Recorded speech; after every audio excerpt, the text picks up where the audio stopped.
Ah, Hollywood. You used to be the land of dreams where impossible stories came to life and heroes earned their place in the stars. But lately, it's been a bit like watching someone slowly lose their mind.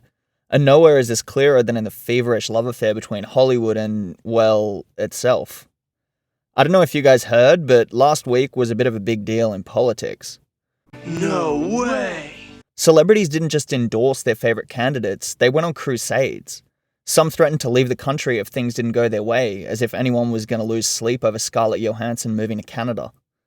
Some even threw their cultural might at the campaign trail, out of sheer moral conviction and enormous sums of money. And yet, here we are. When they ask you how you are, you just have to say that you're fine. You're not really fine, but you just can't get into it because they would never understand. The question is, how did we get here? How did the Hollywood elite go from cultural leaders to a laughingstock who can't seem to create the art that earned them their prestige in the first place? As our stars have become prophets, their stories have become hollow, their art has become as condescending as their speeches, and their movies have turned into a sensory assault designed for the attention span of a goldfish. This is no coincidence, and today we're going to see exactly why. So sit back, grab your popcorn, and let's dive into Hollywood's slow descent into self-worship, shall we? Believe it or not, there was a time where people accepted awards, thanked their mom and their god, and fucked off. Over the course of the last decade, we've watched acceptance speeches turn into self-aggrandizing monologues on world issues, with actors taking their little golden statue as an opportunity to tell the rest of us how to live, vote, and feel. Climate change is real. Suicide is a leading cause of death in the United States. We have a trans civil rights problem. That 67% of the top critics were white males. And especially members of the LGBTQ community. The most often overlooked are the most important to listen to. It is happening right now. Keep my wife's name out your fucking mouth! Oops. Anyway, this behavior in itself was fairly benign, just Brie Larson pleading for attention again. Especially since most of us agreed with whatever platitudes they were pushing to begin with. Less carbon dioxide? Cheers to that. More tolerance in Hollywood and beyond? Right on. It wasn't courageous or rebellious. The widespread appeal of these messages was part of the attraction.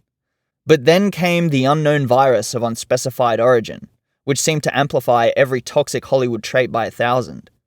Celebrities suddenly found a way to get all the attention and praise they craved, and took it upon themselves to keep the masses in line. That's when we got this heartfelt reminder that even during a global crisis, celebrities have time for some tone-deaf karaoke. Imagine there's no heaven. It's easy if you try.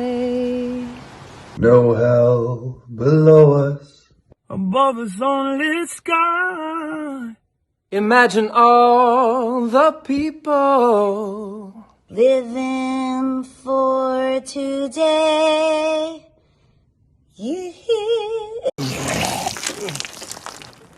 While regular people were getting sacked from their jobs and locked into one-bedroom apartments, our moral betters in Hollywood sang "Imagine no possessions" from their luxurious 7-bedroom mansions, and the irony didn't seem to bother them at all. COVID didn't just highlight the gap between celebrities and regular folk, it turned it into a chasm. It was a tone-deaf display that turned what could have been unity into judgment, widening the gulf between Hollywood and everyone else. And so, this is when it became obvious that Hollywood hadn't just lost touch, they'd lost their goddamn minds, and I don't mean that figuratively. They'd been trapped in a mirror maze of adoration for so long that they started believing the lie, that their shit didn't stink and that they were more than just actors reading lines, they were prophets. Maybe it was the endless sycophantic media praise, the self-congratulatory award speeches, the important film festivals, or the enablers who clapped at their every word. Their lives had become a bubble of luxury, status, and validation, each role feeding the illusion that they weren't just playing a part, they were the part. When you're surrounded by this constant praise, it's easy to fall in love with the reflection staring back at you. The persona you project, the image you carefully construct, starts to feel like the real you. Hollywood stars, in their constant adoration loop, mirror the myth of Narcissus staring at his reflection, unable to tear himself away. But instead of drowning in a pond, they're drowning in an industry of yes-men who reinforce the illusion, making it impossible for them to look beyond the mask. In Carl Jung's view, this is exactly what narcissism is, an unstable identity predicated on ignoring our own flaws and shadows. When we mistake the mask for our true self, We lose touch with the weaknesses and insecurities that make us human.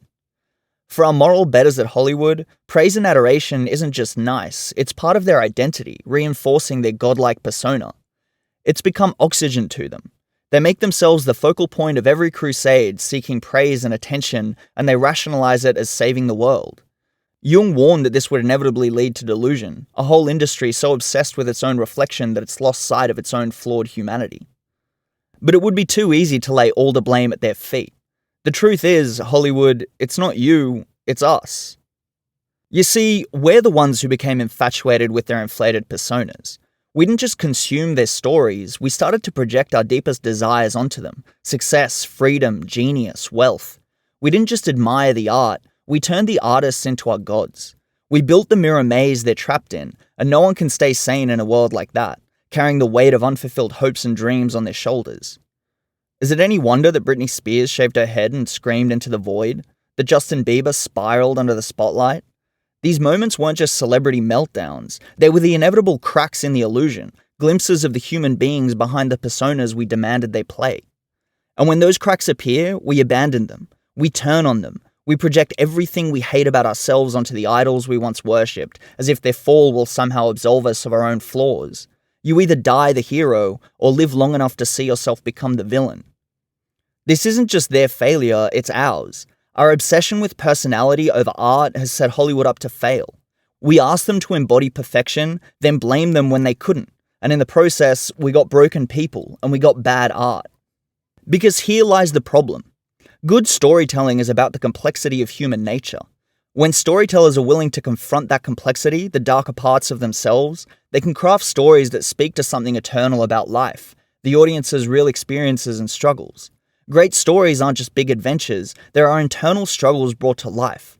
It's no surprise that Tolkien said evil cannot create, it can only copy and distort what's been made by the forces of good. It's quite literally true, and Hollywood's descent into madness proves it. To our moral betters, heroism is something that's given, not something that's earned through struggle, because let's face it, none of them really earned anything. That's how you end up with Captain Marvel, She-Hulk, Mulan, and Rey Skywalker being awarded heroism like it was the Golden fucking Globes. To them, redemption is something that's granted, not something that grows out of the ashes of our old selves. That's how you end up with Kylo Ren redeeming himself by having a cry like it's an apology tour, or Loki hopping in and out of redemption like it's a Hollywood rehab retreat. It's why we can't have real tragedies, why we can't have real mentors, it's why we can't have real stories about emotional connection and love. Hollywood has lost touch with all of these things because we've isolated them from it.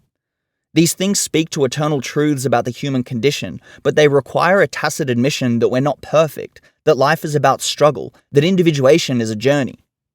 As Hollywood has lost touch with its humanity, it's lost touch with what makes stories great. In the end, Hollywood's decline isn't just a tale of bad movies or ego-driven performances. It's a symptom of an industry and a culture that's forgotten what makes stories matter in the first place. It's not just Hollywood that's lost sight of itself. We all have, with our weird idolatry of celebrities projecting our own dreams and desires onto their carefully curated personas.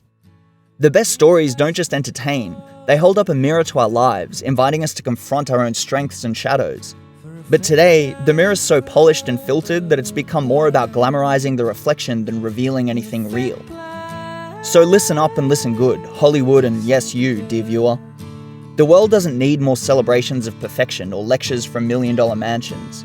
We don't need stories that sanitize our humanity or actors that embody all of our hopes and dreams. What we need are stories that celebrate the complexities of being human, that recognize that greatness doesn't come from adoration, but from struggle.